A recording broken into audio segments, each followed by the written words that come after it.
नमस्कार दोस्तों, मैं सुनील सैनी। हमारे YouTube चैनल संस्कार स्टडी पे आपका बहुत बहुत स्वागत है। तो दोस्तों, आज का जो हम नया टॉपिक हमारा जो हिंदी व्याकरण का होगा वो है उपसर्ग। देखिए दोस्तों, एग्जाम में उपसर्ग से संबंधित एक दो प्रश्न पूछे जाते हैं। बहुत ही मजेदार टॉपिक है। लगातार हमारे से आप बने रहिए। हमारे चैनल को अगर आपने सब्सक्राइब नहीं किया है तो दोस्तों, हमारा जो संस्कार स्टडी जो चैनल है उसको सब्सक्राइब कीजिए। दोस्तों देखिए, आज का हमारा जो टॉपिक है वो है उपसर्ग। दोस्तों, हम जिस प्रकार से देखिए पूरे विस्तार रूप से उनके उदाहरण और वे उपसर्ग जो एग्जाम में देखिए जैसे ही हमें प्रश्न पेपर के अंदर दिखाई देगा या हम उसे देखेंगे तो हम उसको आराम से कर सकते हैं, उस प्रश्न को हल कर सकते हैं। दोस्तों ऐसी ही देखिए हम शॉर्ट ट्रिक लेकर आए हैं जिससे हम उपसर्ग शब्दों की पहचान कर सकते हैं। तो दोस्तों देखिए, उपसर्ग होता क्या है। सबसे पहले हमें ये पहचान या ये पता होना चाहिए कि उपसर्ग मूल शब्द के कहाँ पे लगते हैं। दोस्तों देखिए, उपसर्ग मूल शब्द के प्रारंभ में जुड़कर उसके अर्थ में परिवर्तन कर देते हैं, वो हमारे उपसर्ग होते हैं। यानी कि हम कह सकते हैं कि उपसर्ग किसी शब्द के मूल शब्द के प्रारंभ में जुड़कर उसके अर्थ में परिवर्तन कर देते हैं या ला देते हैं, उसे हम उपसर्ग कहते हैं। अब देखिए दोस्तों, हम बात करते हैं कि उपसर्ग कहाँ लगते हैं, ये तो हमने बात की है। लेकिन देखिए दोस्तों, वो कौन से ऐसे उपसर्ग हैं या वो कौन से मूल शब्द हैं, देखिए वो हम जानेंगे दोस्तों। तो देखिए दोस्तों, हम बात करते हैं कि उपसर्ग, तो वो हमने बात की थी कि उपसर्ग किसी शब्द के देखिए प्रारंभ में जुड़कर, ये परिभाषा देखिए कि वे शब्दांश जो किसी मूल शब्द के प्रारंभ में जुड़कर नए शब्दों का निर्माण करते हैं, उसे हम क्या कहेंगे, उसे हम उपसर्ग कहते हैं। देखिए दोस्तों, यहाँ पे देखिए हम अनु उपसर्ग की बात करते हैं। कुछ ऐसे उदाहरण हम आपके सामने पूरे विस्तार रूप से हम लेकर आए हैं। दोस्तों देखिए, हमें उसको सिर्फ समझना है, चाहे शब्द किसी भी प्रकार के आ जाए। जैसे ही हर शब्द हमारे सामने पेपर में होगा, हम उसको आराम से हल कर सकते हैं। वो कैसे कर सकते हैं, वो हम पहचान आज हम आपको बताएंगे। तो दोस्तों देखिए, अनु उपसर्ग है, इसमें देखिए करण है। करण हमारा जो मूल शब्द है, इसमें अगर अनु उपसर्ग जोड़ दिया जाता है तो देखिए अनुकरण हमारा जो प्रत्यय से सॉरी उपसर्ग से संबंधित जो मूल शब्द है वो हमारा बन जाएगा अनुकरण। हम कह सकते हैं कि इसके अंदर अनु उपसर्ग लगने के बाद ये जो हमारा जो शब्द है वो बन गया अनुकरण। इसी प्रकार से देखिए हम अगले की बात करते हैं अनुचर। यानी कि चर जो हमारा है ये मूल शब्द है, इसमें अगर हम अनु जोड़ देते हैं तो ये हमारा उपसर्ग रहित या उपसर्ग युक्त जो शब्द है वो बन जाएगा अनुचर। इसी प्रकार से हम अगले जो हमारा जो दूसरा जो उपसर्ग है वो है अप उपसर्ग है। इससे देखिए हम बनाते हैं अपकार अपमान। हम कह सकते हैं देखिए यहाँ पे अपकार में देखिए कार क्या हो गया, हमारा मूल शब्द हो गया, और इसके आगे अगर हम अप उपसर्ग जोड़ देंगे, लगा देंगे, तो हमारा जो मूल शब्द है वो पूरा उपसर्ग युक्त बन जाएगा अपकार। इसी प्रकार से देखिए मान के आगे जैसे ही अप लगा दिया जाता है तो ये बन जाएगा अपमान। तो हम कह सकते हैं दोस्तों या बच्चों कि उपसर्ग क्या होते हैं, किसी शब्द के प्रारंभ में मूल शब्द के प्रारंभ में जुड़कर उसके अर्थ में परिवर्तन ला देते हैं या परिवर्तन कर देते हैं, उसे हम उपसर्ग कहते हैं। जो देखिए हमने उदाहरण के जरिए समझा था कि अनु उपसर्ग है, जैसे ही करण के आगे अनु जोड़ दिया जाता है अनुकरण हो जाएगा। इसी प्रकार से देखिए चर के आगे अनु जोड़ दिया जाता है तो अनुचर हो जाएगा। इसी प्रकार से देखिए अप उपसर्ग है, ये देखिए कार के आगे अप जोड़ दिया जाता है अपकार हो जाएगा। इसी प्रकार से देखिए मान के आगे जैसे ही अप उपसर्ग जोड़ दिया जाता है अपमान हो जाएगा। दोस्तों देखिए, ये तो कुछ चुनिंदा उदाहरण हमने आपको बताया कि उपसर्ग कहाँ लगते हैं, ये तो ये बताया था। अब हम बात कर लेते हैं कि उपसर्ग कितने प्रकार के होते हैं। तो दोस्तों देखिए, उपसर्ग हिंदी के अंदर तीन प्रकार के होते हैं। वो होते हैं हमारे, पहला एक नंबर पे हम बात करते हैं संस्कृत के उपसर्ग। दोस्तों ये इनकी संख्या होती है 22। देखिए हिंदी में ही जैसे ये परिवर्तन हो जाते हैं। तो हम बात कर रहे थे कि उपसर्ग तीन प्रकार के होते हैं। देखिए दोस्तों, हिंदी की हम बात करें तो हिंदी में जो उपसर्ग है वो तीन प्रकार के होते हैं, हिंदी उपसर्ग, संस्कृत उपसर्ग और हमारे जो तीसरा जो भेद है वो होगा विदेशी उपसर्ग, यानी कि ये हमारे के अनेक भाषाओं से लिए गए। तो दोस्तों उपसर्ग हैं वो किसी शब्द के प्रारंभ में जुड़ते हैं, वो हमारे क्या होते हैं, उपसर्ग कहलाते हैं। ये तीन प्रकार के होते हैं, हिंदी उपसर्ग, संस्कृत उपसर्ग और विदेशी भाषा के कुछ ऐसे शब्द हैं जिनका प्रयोग हम शब्द के प्रारंभ में जोड़कर मूल शब्द में यानी कि परिवर्तन कर देते हैं या उनसे शब्द बना लेते हैं। तो ये दोस्तों हमारे दो प्रश्नों का जो उत्तर है वो यहाँ पे निकल आता है कि उपसर्ग किसे कहते हैं। ये प्रश्न हो गया। उपसर्ग कितने प्रकार के होते हैं, तो हम बात कर रहे थे कि उपसर्ग तीन प्रकार के होते हैं, संस्कृत उपसर्ग, दूसरा हमारा हिंदी के उपसर्ग और तीसरा है विदेशी उपसर्ग। अब हम बात कर लेते हैं एक नंबर टॉपिक की, वो हमारा है संस्कृत उपसर्ग। तो दोस्तों हम बात कर रहे थे कि संस्कृत उपसर्ग, तो देखिए संस्कृत उपसर्ग 22 होते हैं, यानी कि हिंदी के अंदर, यानी कि हिंदी के अंदर यानी कि हम कहें कि जो संस्कृत उपसर्ग हैं वो 22 होते हैं। देखिए पूरे विस्तार रूप से बहुत बार एग्जाम में ऐसा पूछा भी जाता है कि जो संस्कृत उपसर्गों की संख्या कितनी होती है, तो हम बात करेंगे वो दोस्तों वो होगी 22। इस प्रश्न का उत्तर होगा वो होगा 22, क्योंकि देखिए संस्कृत के अंदर जो उपसर्गों की संख्या होती है वो होती है 22। अब देखिए हम बात कर लेते हैं यहाँ पे, देखिए कुछ या हम कहें संस्कृत के उपसर्ग, एक नंबर जो हमारा जो उपसर्ग का जो पहला जो भाग है उसकी बात करते हैं संस्कृत उपसर्ग। तो उसमें देखिए उपसर्ग कौन से होते हैं, वो 22, उनकी चर्चा करेंगे पूरे विस्तार से। उसके बाद देखिए उनका अर्थ क्या है, फिर वो देखिए उपसर्ग युक्त शब्द कि हम किस प्रकार से बना सकते हैं, एग्जाम के अंदर कैसे कैसे प्रश्न पूछे जाते हैं। अगर वहां पे शब्द दिए हों और उनमें से अगर उपसर्गों की पहचान करनी है, हम आराम से कर सकते हैं। अर्थ पूछे कौन सा ये उपसर्ग है, वो पहचान हम लेकर आए। तो दोस्तों निरंतर आप हमारे से बने रहिए, पूरा वीडियो देखिए और एक एक चीज को हम पूरी बारीकी से पूरे विस्तार रूप से हम बात करते हैं। देखिए हमारा जो पहला जो उपसर्ग है वो होगा अति उपसर्ग। इससे इसका अर्थ क्या होगा, देखिए इसका अर्थ होगा अधिक या परे। किसी भी एग्जाम में, कैसी भी एग्जाम हो उसमें कैसे प्रश्न पूछे जाते हैं वो आप पहचान कर सकते हैं। अब हम बात कर रहे थे देखिए दोस्तों अति उपसर्ग की। अब देखिए अर्थ इसका होगा अधिक या परे। अब देखिए इनसे कैसे हम शब्द बनाएंगे।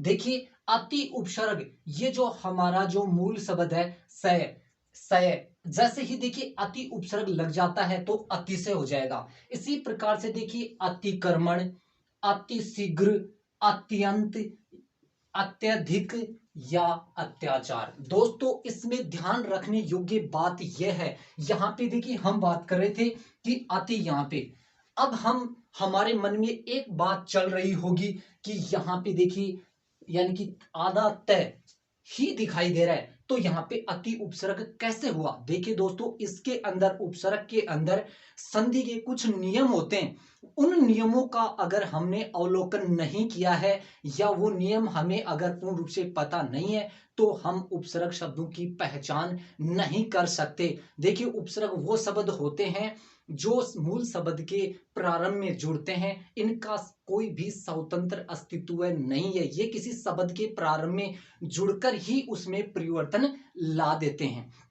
तो दोस्तों देखिए यहां पे अत्यंत में देखिए जैसे ही हम संधि नियमों का अवलोकन करेंगे, सिर्फ हमें यह ध्यान रखना है कि यहां पे तो इसमें तो देखिए क्या है, अति पूरा है, अगले में देखिए अतिकरण में भी पूरा है, इसी प्रकार से देखिए अति शीघ्र में भी पूरा है। लेकिन अगले जो हमारे तीन उदाहरण हैं उनके अंदर अत्यंत, अत्यधिक, अत्याचार में तय है वो आधा है। क्यों है दोस्तों, ये देखिए संधि नियम है और अगर वो सारे के सारे संधि नियम जैसे ही हम पढ़ेंगे, लेकिन सिर्फ हमें ये ध्यान रखना है कि अत्यंत यानी जहां पर ए के साथ में तय आधा भी हो तो वहां पे हमारा कौन सा उपसर्ग होगा, वो होगा अति उपसर्ग ही होगा। क्योंकि देखिए दोस्तों अगर हम संधि नियमों को अगर यहां पर पूरी चर्चा करते हैं तो हमारा जो टॉपिक है वो बहुत लंबा हो जाएगा। तो हम संक्षिप्त रूप में इतना ही यहां पे सिर्फ बात करते हैं या इतनी ही हम बात करते हैं कि इसके अंदर देखिए आधा जो तय होता है ना, उसको भी हम अति में ही, उपसर्ग में ही सम्मिलित करते हैं, क्योंकि देखिए वो संधि नियम है जहां पर देखिए जो हमारी सवर संधि है उसके जो 5 भेद हैं उसमें देखिए ए और ई से के बाद में देखिए क्या बनता है, वो सारे के सारे नियम उसके बाद में यहाँ पे चलते हैं, तो वो पूरा हम यहाँ पे उपसर्ग के अंदर उनका वर्णन नहीं कर सकते। तो दोस्तों हमें सिर्फ ये चीज ध्यान रखना है कि अगर एग्जाम के अंदर ऐसे ही उदाहरण अगर मिल जाते हैं तो हमें किसी भी प्रकार की भ्रम में या संकोच हमारे मन में नहीं होना चाहिए। तो ये ध्यान रखना है कि जहां पर अति उपसर्ग होता है और ऐसे ही अगर उदाहरण पूछ लिए जाएं तो हमें पहचान के रूप में यही ध्यान रखना है कि वहां पे कौन सा उपसर्ग होगा, वो होगा अति उपसर्ग, क्योंकि यहाँ पे देखिए अत्यंत यानी तय है, वो क्या है, आधा है। यहाँ पे देखिए अत्यधिक, कुछ शब्द ऐसे होते हैं जो शुद्ध शब्द ही ऐसे लिखे जाते हैं, वहां पर ऐसे ही आधा तय का प्रयोग किया जाता है। जैसे ही देखिए यहाँ पे अगर पूरा तय लिख दिया जाएगा तो हमारा जो शब्द है वो शुद्ध नहीं होगा। तो कुछ शब्द ऐसे होते हैं जो शुद्ध रूप में आधा लिखने के बाद ही शुद्ध शब्द होता है, तो उनके अंदर भी हमारा यानी कि अति उपसर्ग का प्रयोग किया जाता है। मूल रूप से हम समझे देखिए कि अत्यंत है, अगर हम पूरा तय लगा देते हैं इसमें तो हमारा जो शब्द है वो गलत हो जाएगा, शुद्ध शब्द नहीं होगा। इसी प्रकार से अत्यधिक में भी यह इसी प्रकार से नहीं होगा, क्योंकि वो शुद्ध शब्द नहीं होगा अगर पूरा लिख दिया जाता है। अत्याचार में भी ऐसे ही होगा। तो हमें ध्यान रखने योग्य बात यही है कि अगर ऐसे ही शब्द मिल जाते हैं तो हमें एक मूल रूप से बात ध्यान रखनी है, वो यही है कि शब्द अगर शुद्ध होगा और आधा तय जहां पे दिखाई देता है, क्योंकि वो संधि नियम है, हम हमारी तरफ से कुछ भी नहीं कर सकते, क्योंकि वो संधि नियम है। वो संधि नियम अगर हम लागू करते हैं व्याकरण के हिसाब से तो वो शुद्ध शब्द ऐसे ही लिखे जाएंगे, तो उनसे ही हम ऐसे ही यानी कि उन शब्दों की पहचान कर सकते हैं। इसी प्रकार से देखिए अगला जो हमारा उपसर्ग होगा अधि। अधि का देखिए अर्थ यहाँ पे कई बार परीक्षा के अंदर बहुत बार एग्जाम में इसका अर्थ भी पूछ लिया जाता है। तो अति का जो अर्थ होगा वो होगा प्रधान या श्रेष्ठ। प्रधान भी हो सकता है या श्रेष्ठ भी हो सकता है। अब देखिए इससे हम उपसर्ग युक्त शब्द बनाएंगे। अधि से देखिए अधिकरण, अधिनियम, अधिकार। अब हम बात करते हैं देखिए वही जो शब्द शुद्ध की बात कर रहे थे, अध्यक्ष, अध्यादेश, अध्यापक। वही अगर शुद्ध शब्द ऐसे लिखे जाते हैं और उसके अंदर अगर आधा शब्दों का प्रयोग किया जाता है तो वो शुद्ध शब्द ऐसे ही लिखे जाएंगे, हम उनको बदल नहीं सकते, क्योंकि देखिए कुछ संधि नियम लागू होते हैं उपसर्ग और प्रत्ययों के अंदर। जो शब्द हमारे उपसर्ग होते हैं वो देखिए स्वर और व्यंजन के योग से या उनकी से वो जो ध्वनियां निकलती हैं उनसे ही ये बनाए जाते हैं, मूल रूप से बोले जाते हैं या शुद्ध शब्द इसी प्रकार से होते हैं। तो दोस्तों हमें किसी भी प्रकार के मन में भ्रम में नहीं रहना है, यही पहचान करनी है कि जैसे ही देखिए आदि से पूछा जाता है और ऐसे अगर मिल जाता है तो हमें यही ध्यान रखना है कि इसके अंदर कैसे पहचान करें। तो देखिए मूल शब्द के प्रारंभ में अधि मिलेगा और उसके बाद में देखिए अगर हम इसके इस शब्द अधिकरण में देखिए अधि तो हमारा हो गया उपसर्ग और करण है वो हमारा हो गया मूल शब्द। देखिए कई बार ऐसे ही एग्जाम में प्रश्न पूछेंगे या पूछे जाएंगे, मूल शब्द भी हमारे से अलग निकलवाएंगे या उपसर्ग है कि इसमें कौन सा उपसर्ग है और मूल शब्द है उसको अलग छांटिए या अलग बताइए। तो देखिए उपसर्ग है वो प्रारंभ होता है, मूल शब्द है उसके पीछे अधि प्लस करण, अधि प्लस नियम, अधि प्लस कार, यानी कि इसी प्रकार से देखिए यानी कि अधि प्लस यक्ष, अधि प्लस देश, अधि प्लस व्यापक, ये सारे के सारे क्या होंगे, यानी कि ये सारे के सारे हमारे इसी प्रकार से हम इनकी पहचान कर सकते हैं। इसी प्रकार से देखिए अनु, अनु का जो अर्थ होगा वो होगा पीछे या सम्मान। अब देखिए इनसे हम जो मूल शब्द है और ये जो प्रारंभ में जुड़ते हैं फिर कैसे हम इन किससे शब्दों का निर्माण कर सकते हैं। तो देखिए अनु प्लस करण, अनु प्लस चर, मैं देखिए साथ साथ यहां पर उपसर्ग प्लस मूल शब्द है वो दोनों को साथ साथ बता रहा हूं। अनुचर यानी अनु प्लस चर, अनुज यानी कि देखिए अनु प्लस ज, यानी कि ये क्या हो गया, हमारा जो उपसर्ग भी हो गया और मूल शब्द भी। ऐसे ही हम इन शब्दों की पहचान कर सकते हैं। इसी प्रकार से देखिए अनुशासन, अन्वय, अन्वीक्षण। देखिए जहां पर शब्द के अंदर कुछ ऐसे शब्द होते हैं या कुछ आधे जो हमारे जो अक्षर होते हैं वो अगर होते हैं, तो हमें ऐसे मन के अंदर भावना नहीं रखने की इसमें कौन सा उपसर्ग हो सकता है, क्योंकि अगर हम शब्द को शुद्ध लिखेंगे, संधि नियम के तरीके से या व्याकरण के तरीके से अगर हम चलेंगे, तो हमारे जो शब्द हैं वो ऐसे ही लिखे जाएंगे, ऐसे ही उनके बनेंगे। तो हमें पहचान के रूप में यही ध्यान रखना है। इसी प्रकार से देखिए अप उपसर्ग से बनेगा, इसका जो अर्थ होगा वो होगा बुरा या विपरीत। इससे बनाएंगे देखिए अपकार, अपयश, अपशब्द, अपराध, अपव्यय, अपहरण। ये वो उपसर्ग रहित शब्द हैं कि कौन सा उपसर्ग है, मूल शब्द कौन सा है, कि कहां लगते हैं उपसर्ग, उसके बाद कैसे शब्द बनाए जाते हैं, तो वो हमें ऐसे ही शब्द बनाने हैं। इसी प्रकार से देखिए अभी जो उपसर्ग हम बात कर रहे हैं संस्कृत के 22 उन उपसर्गों की बात कर रहे हैं जो संस्कृत के होते हैं, जो हिंदी में आते हैं हमारे। देखिए इसका अभी का अर्थ होगा पास या सामने। इससे देखिए शब्द बनते हैं अभिनव, मूल शब्द है वो नव होगा, अभी उपसर्ग प्रारंभ में जुड़ जाएगा। इसी प्रकार से देखिए अभिवादन यानी वादन, जैसे ही अभी जोड़ दिया जाता है तो ये बन जाएगा अभिवादन। इसी प्रकार से देखिए अभी प्लस मान, अभ्यास का देखिए क्या हो जाएगा अभी प्लस यास। इसी प्रकार से देखिए अभिप्सा, इसी प्रकार से अभ्यर्थी। ये सारे के सारे क्या हैं, हमारे वो उपसर्ग हैं जो देखिए शुद्ध रूप में आधे भी लिखे जाते हैं, पूरे भी होते हैं। कई कई बार क्या है वाक्य में वो पूरे दिखाई देते हैं, और कई बार ऐसे जो शब्द होते हैं जो कि पूर्ण रूप से आधे होते हैं, और आधे होते हुए भी वो पूरे दिखाई देते हैं, क्योंकि वो देखिए शुद्ध शब्द ऐसे ही लिखे जाते हैं। वो व्याकरण के जो नियम हैं वो इन शब्दों में लागू होते हैं। इसी प्रकार से देखिए अगला जो हमारा संस्कृत के 22 उपसर्गों की कैसे हम पहचान कर पाएंगे, या उन उपसर्गों का प्रयोग कहां पे किया जाता है, कैसे उनसे शब्द बनाए जा सकते हैं।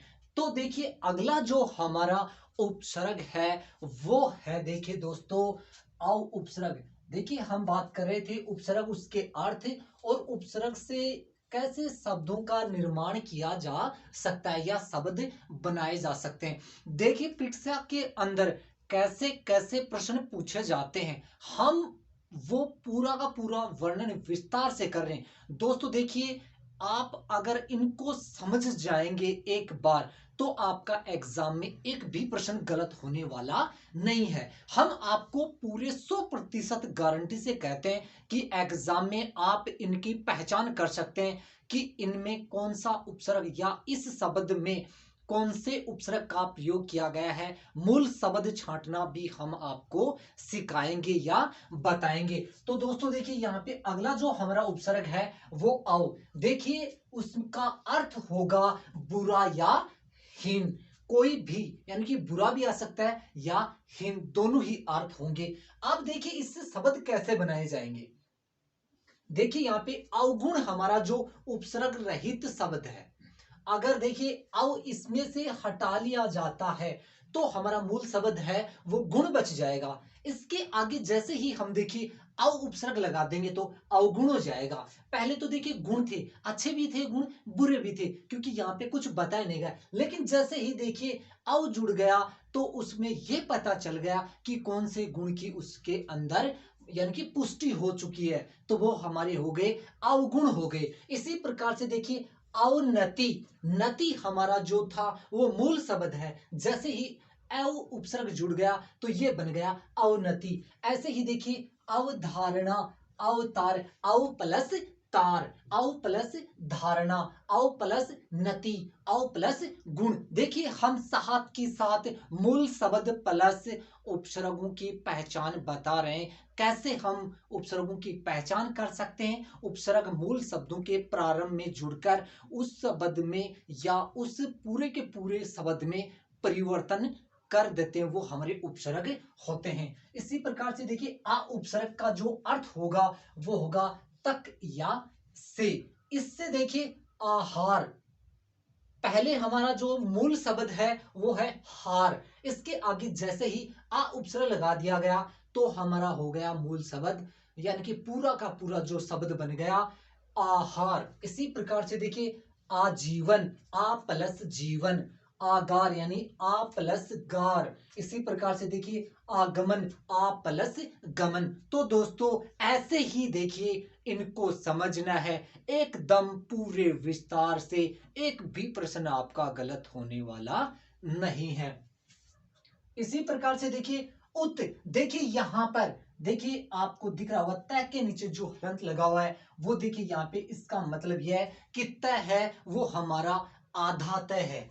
इसका अर्थ होगा देखिए ऊपर या श्रेष्ठ। इसी प्रकार से शब्द देखिए जैसे ही उत्पन्न अगर ऐसे शब्द मिल जाते हैं तय दिखाई देता है तो हमें यह समझ लेना है कि वहां पे हमारा उत उपसर्ग है, क्योंकि यहाँ पे देखिए तय है वो हमारा आधा है। देखिए यहां पर अगर इस शब्द को ऐसे ही शुद्ध लिखेंगे तो ये आधा ही तय का प्रयोग किया जाता है। और मैंने बताया था या हम बार बार उसकी चर्चा करते हैं कि इन उपसर्गों के अंदर या प्रत्ययों के अंदर कुछ संधि नियम है वो लागू होते हैं, जिनका हमें विस्तार रूप से हम संधि पढ़ेंगे तो उनका हम अध्ययन करेंगे। तो दोस्तों यहाँ पे हमारा देखिए उत्पन्न यानी कि उत उपसर्ग हो गया। इसी प्रकार से देखिए उत्पत्ति, उत्पीड़न, उत्तम, उद्गम, उच्चारण, ऐसे की ही ऐसे सारे के सारे शब्द बन जाएंगे। इसमें जो हमारा उपसर्ग होगा वो उत होगा और बाकी जो मूल शब्द है वो बाकी बच जाएगा, उपसर्ग शब्द के प्रारंभ में जुड़ते हैं। इसी प्रकार से देखिए उप, इसका जो मूल अर्थ होगा वो है पास या सहायक। इससे देखिए हम शब्द बनाएंगे उपकार, उपवन, उपयोग, उपेक्षा, उपाधि। ये सारे के सारे उपसर्ग रहित शब्द हैं। एग्जाम में ऐसे आपके शब्द दे दिए जाएंगे, उसमें आपसे पूछा जाएगा कि निम्नलिखित शब्दों में से कौन सा उपसर्ग है, या तीन तो हमारे होंगे उसके अंदर उपसर्ग का प्रयोग नहीं किया जाएगा, एक ऐसा शब्द होगा जिसमें उपसर्ग का प्रयोग किया गया है। कौन सा उपसर्ग का प्रयोग किया गया है वो प्रश्न के अनुसार ही हम उसको समझेंगे। तो ऐसे हमें देखिए पहचान करनी है, वो कहाँ करनी है, कैसे करनी है, वो हम आपको पूरे विस्तार से एक एक उपसर्ग का पूरा वर्णन कर रहे हैं। तो ये हमारे जो शब्द हैं उपकार, उपवन, उपयोग, उपेक्षा, उपाधि, ऐसे ही हमारे शब्द बन जाएंगे। इसी प्रकार से देखिए दुर, तो र है वो फिर से इसमें भी इस उपसर्ग में भी आधा है, इसका अर्थ हो जाएगा कठिन या बुरा। इससे देखिए हम जो उपसर्ग रहित जो शब्द बनाएंगे वो होगा दुराशा, दुराचार, दुरुपयोग, दुर्भावना। ये हमारे मूल शब्द के प्रारंभ में जुड़कर, और जैसे ही देखिए दुराशा राशा, जैसे ही दुर उपसर्ग लग गया तो ये देखिए दुराशा बन गया। यानी कि इसी प्रकार से देखिए दुराचार, दुरुपयोग, दुर्भावना, ये सारे के सारे हमारे क्या हो गए, उपसर्ग रहित शब्द बन गए। इसी प्रकार से हम बात करते हैं दुस उपसर्ग, इसका जो मूल अर्थ है वो होगा बुरा या कठिन। इससे देखिए हम शब्द बनाएंगे दुशासन, दूसरा होगा देखिए दुष्कर, दुष्कर्म, दुस्साहस। देखिए इनके अंत का जो शब्द मूल बचता है वो हमारा हो गया मूल शब्द, और वाक्य के प्रारंभ में हमें ये देखना है कि कौन से उपसर्ग का यहाँ पे प्रयोग किया गया है। इसी प्रकार से देखिए नि उपसर्ग है, इसका अर्थ होगा बिना या विशेष। इससे देखिए कैसे शब्द बनाए जा सकते हैं, निडर यानी कि नी प्लस डर, नी प्लस वास, नी प्लस दान, यानी कि देखिए न्यून, नी प्लस यानी कि क्या हो जाएगा नी प्लस यून। इसी प्रकार से देखिए न्याय और न्यास, ये सारे के सारे हमारे क्या हो जाएंगे, उपसर्ग रहित वो, यानी कि मूल शब्दों के प्रारंभ में जुड़े हुए उपसर्ग,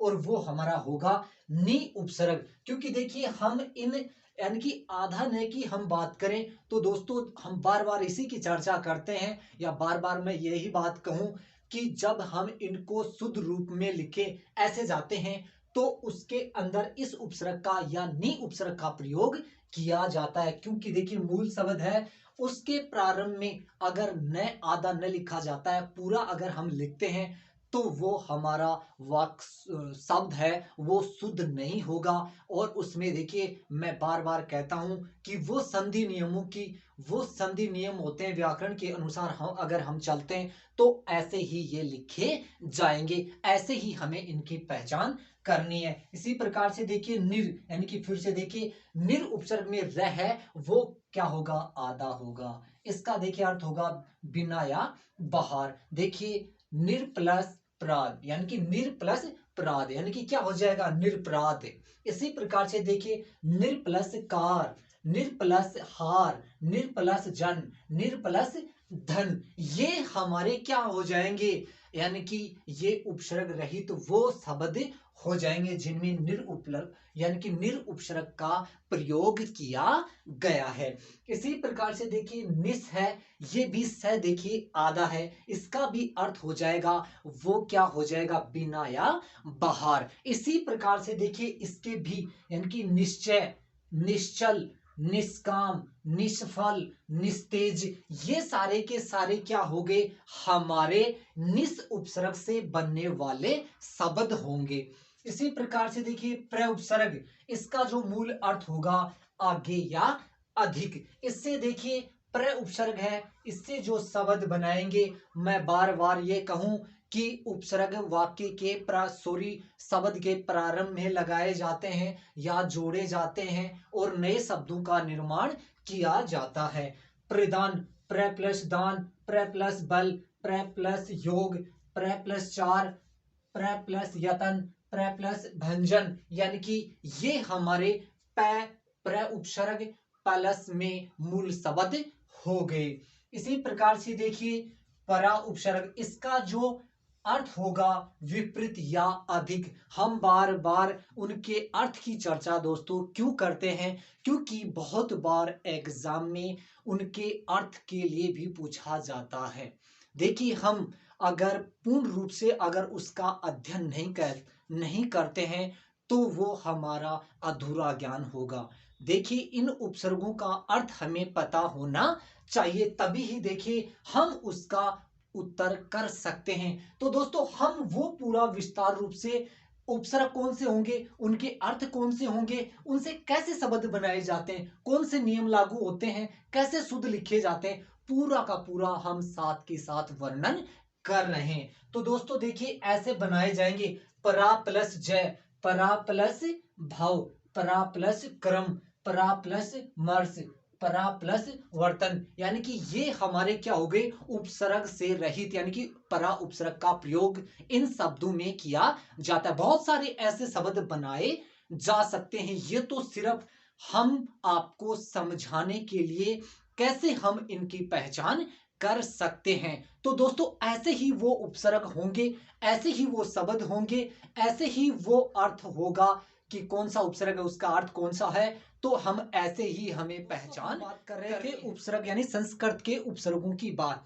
तो देखिए अगला जो हमारा उपसर्ग है वो है परि उपसर्ग। देखिए हम बारी बारी से वो पूरे के पूरे संस्कृत के जो 22 उपसर्ग हैं उनकी हम पूरे विस्तार रूप से हम उनको पूरे विस्तार रूप से समझ रहे हैं कि एग्जाम में कैसे प्रश्न आने वाले हैं, या उन उपसर्गों की हम कैसे पहचान कर पाएंगे, या वो कौन से ऐसे शब्द बनाए जा सकते हैं, उससे कितने भी प्रकार के या कैसे भी शब्द बनाए जा सकते हैं। ये तो देखिए जो हम उदाहरण आपको समझा रहे हैं ये तो सिर्फ समझने के लिए ही है। तो दोस्तों अगला जो हमारा है वो है परि उपसर्ग। देखिए इसका अर्थ होगा चारों ओर या पास, ये इसका अर्थ होगा। एग्जाम में देखिए ऐसे अर्थ भी पूछ सकता है, तो देखिए वो अर्थ के साथ हम पूरा विस्तार रूप से लेकर आए हैं। इसी प्रकार से देखिए परिक्रमा, यानी प्री प्लस कर्मा, यानी कि ये हमारा क्या हो गया, परि उपसर्ग हो गया और कर्मा हो गया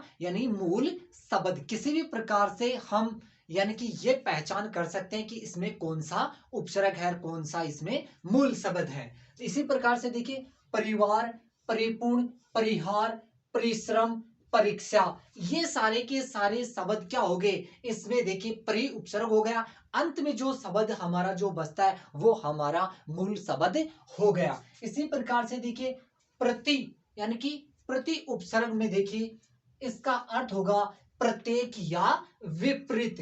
देखिए प्रति प्लस दिन, यानी कि प्रति प्लस एक, यानी कि ये प्रत्येक हो गया। इसी प्रकार से देखिए प्रति प्लस कुल, इसी प्रकार से देखिए प्रत्युत्तर, प्रत्याशा, प्रतीति, ये सारे के सारे प्रति उपसर्ग से समाहित या प्रति उपसर्ग का इन शब्दों में प्रयोग किया गया है।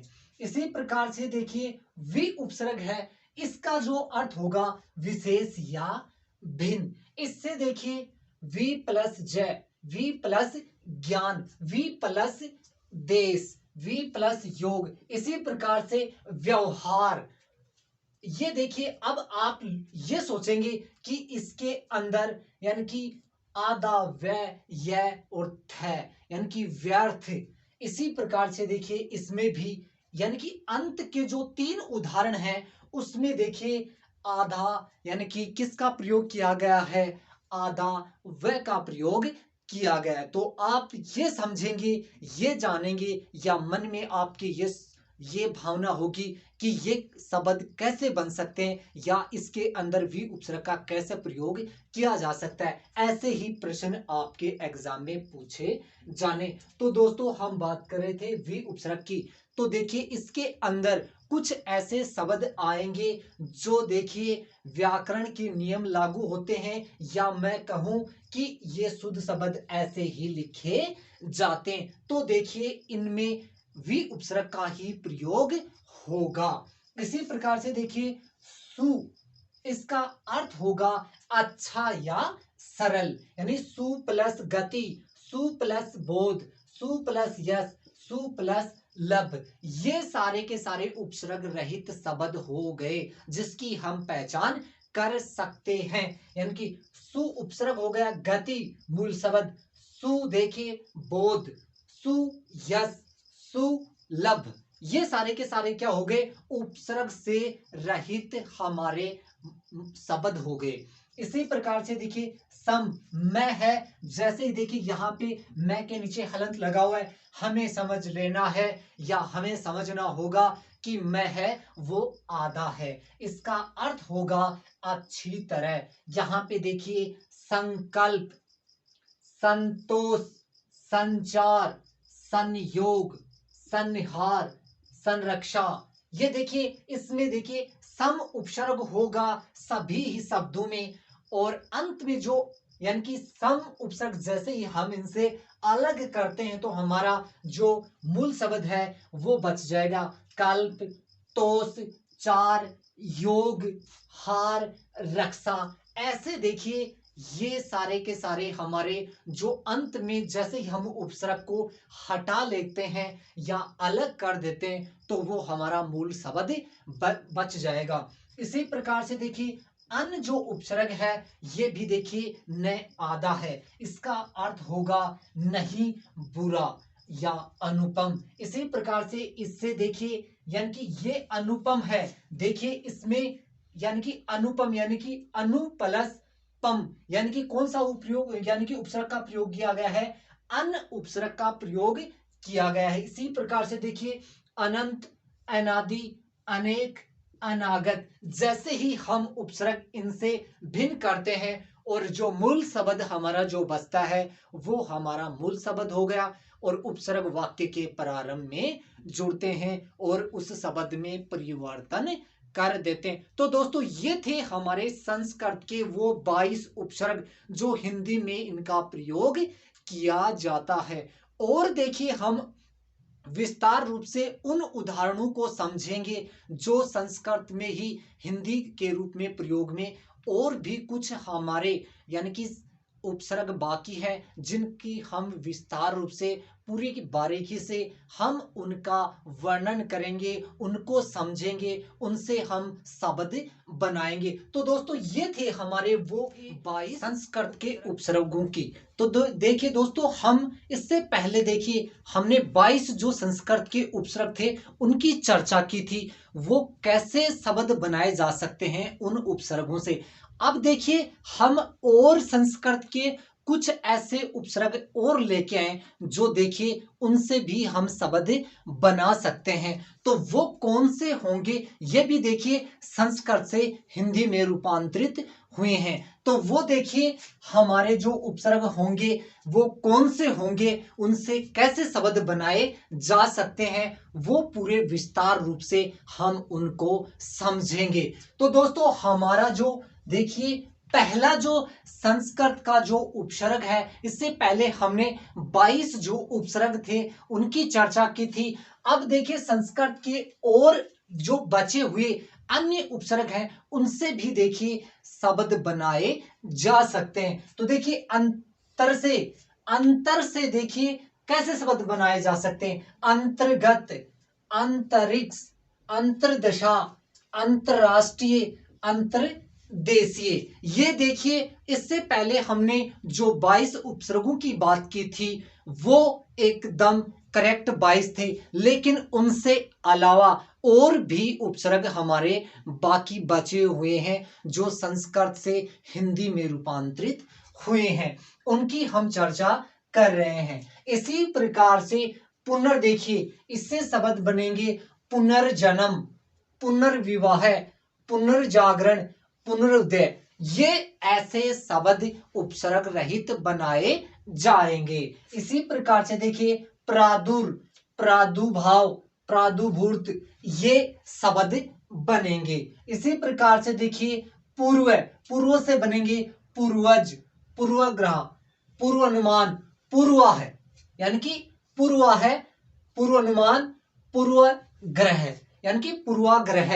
ये ऐसे शब्द पूर्व उपसर्ग से बनेंगे। इसी प्रकार से देखिए प्राकृत से देखिए प्राकथन, प्राकलन, पराक्रम, प्रागैतिहासिक, यानी कि ये ऐसे शब्द बनेंगे। इसी प्रकार से देखिए पुरुष, यानी कि स है, ये हलंत नीचे लगा हुआ है तो ये आधा होगा, ये हमें ध्यान रखना है। तो दोस्तों यहां पे देखिए पुरुष से, यानी कि पुरुष उपसर्ग से कैसे देखिए पुरस्कार, पुरस्कृत, पुरस्चरण, ये ऐसे शब्द बनाए जा सकते हैं।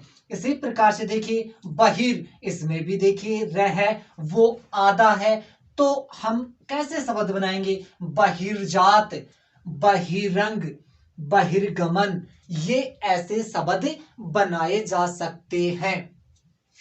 इसी प्रकार से देखिए बहिष, यानी कि ये सब भी आधा है, इससे बनेगा बहिष्कृत, बहिष्कार, यानी कि बहिष प्लस कार, ऐसे, यानी कि कार है वो हमारा मूल शब्द, कृत है ये भी हमारा मूल शब्द बच जाएगा। इसी प्रकार से देखिए आत्म से बनेगा आत्म बल, यानी कि बल मूल शब्द है, आत्म उपसर्ग होगा।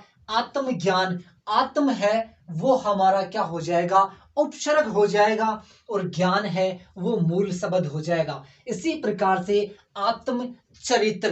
तो दोस्तों हम पूरी बारीकी से, पूरे विस्तार रूप से कैसे उपसर्गों से मूल शब्द के प्रारंभ में जुड़कर शब्द बनाए जा सकते हैं। अब हम बात करते हैं सह उपसर्ग की। तो ये बनेगा सह प्लस पाठी, सहोदर, सह प्लस दर। इसी प्रकार से देखिए सह प्लस योगी, सह प्लस चर, ऐसे शब्द बनेंगे। इसी प्रकार से देखिए सौ, यानी कि आधा स और व, तो ये हमारा हो गया उपसर्ग। सौ उपसर्ग से, यानी कि उपसर्ग से कैसे शब्द बनाए जाएंगे। सौ देश, सौ प्लस देश, माध्यमिक शिक्षा बोर्ड में 12वीं की कक्षा में बहुत बार ये जो स्वदेश से संबंधित है ये पूछा जाता है, या हमारे कंपटीशन में ये ध्यान रखने, यानी कि जो सौ उपसर्ग है इससे संबंधित बहुत बार एग्जाम में प्रश्न पूछे जाते हैं,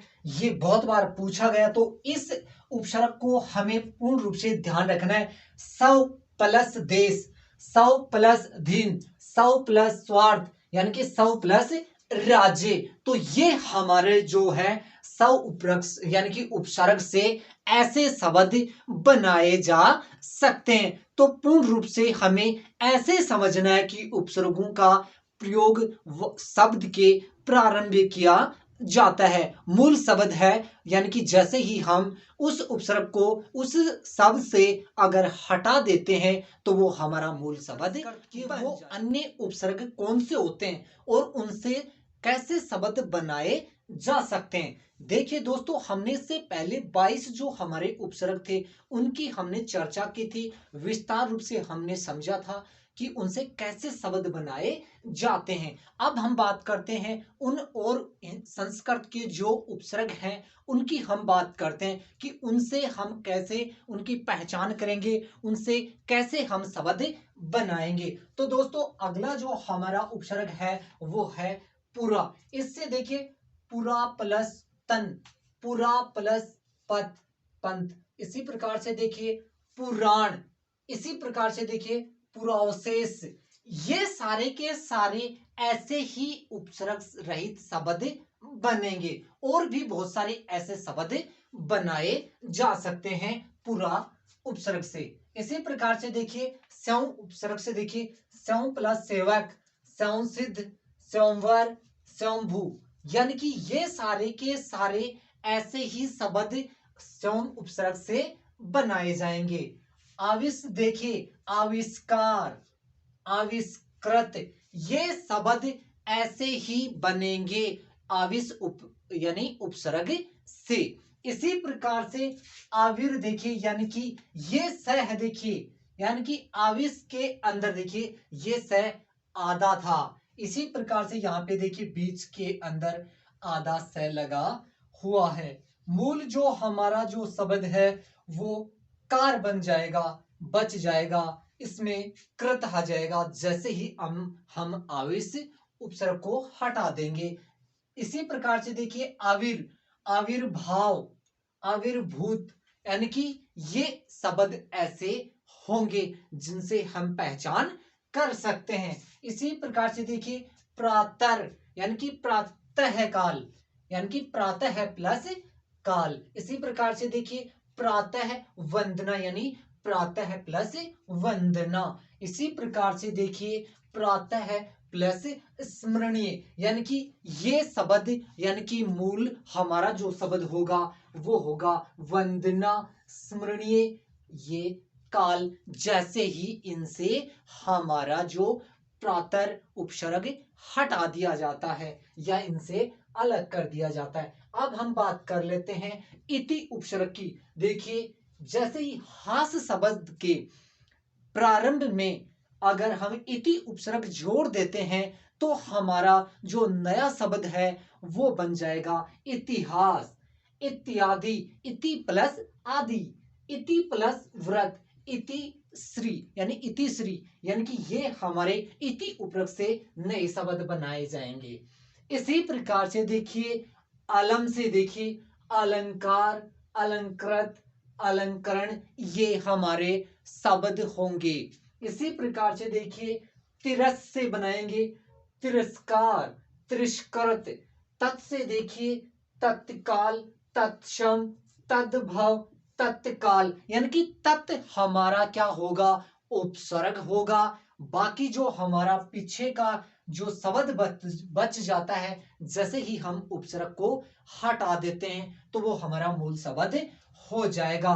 काल हो जाएगा, सम हो जाएगा, भव हो जाएगा, ये काल हो जाएगा जैसे ही हम तत् उपसर्ग को अलग कर लेते हैं। इसी प्रकार से देखिए एमा, एमाते, एमावस्या।